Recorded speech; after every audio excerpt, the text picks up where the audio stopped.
Mammouth.media. Et ce soir, Kevin, il aurait bien aimé être là en vrai, mais aujourd'hui, il vit à Bora Bora. Kevin, c'est le nom du spectacle réalisé par ces deux ex-enseignants, un hommage à un ancien élève qui ne rentrait pas dans les standards du système scolaire.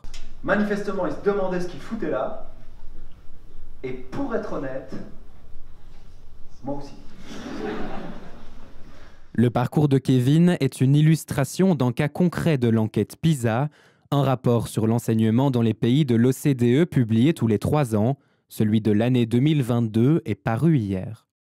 C'est grâce aux études PISA qu'on peut faire le lien entre les scores de réussite, de performance scolaire et l'origine sociale. Donc c'est vraiment PISA qui montre les grandes moyennes, les grandes régularités, qui d'ailleurs ne changent pas chez nous depuis 30 ans.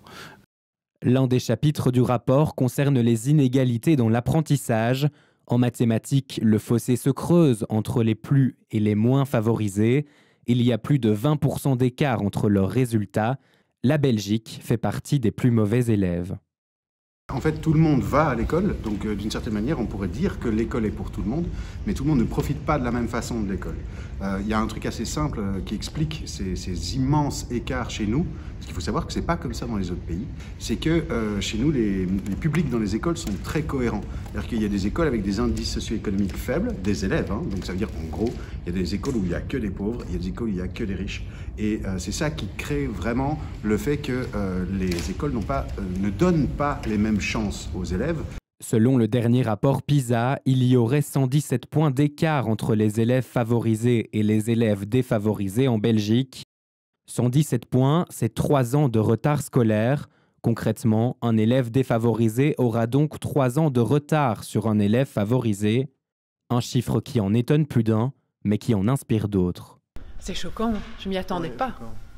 J'aurais jamais pensé ça, mais je trouve ça vraiment choquant et ouais, c'est pas possible en fait. Tout à fait, je partage ton avis. Ouais, j'étais très surpris.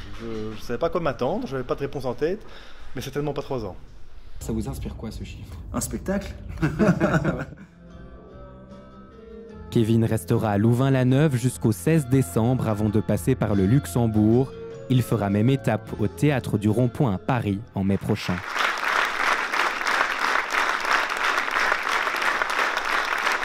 Mammouth.media. Mammouth.media?